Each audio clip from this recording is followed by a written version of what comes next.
Hello everyone and welcome back to another video from Finance and Crypto Guide. In this video, I'm going to show you how to log into your existing account on the Discover mobile application.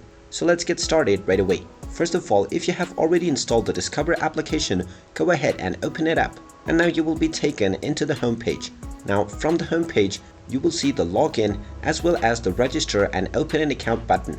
To log into your existing account, tap on the login button and you will be taken into the login portal.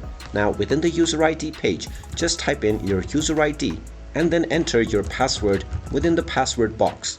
Now if you want your credentials to be remembered, you can click on the remember option or leave it as it is if you don't want anyone else to access your information.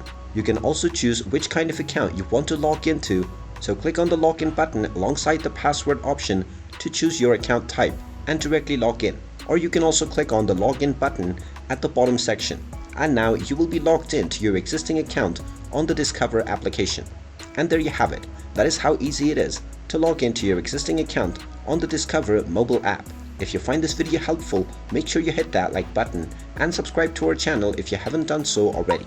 Also ring that notification bell to never miss another update from us. Thank you for watching and I will see you again in the next video.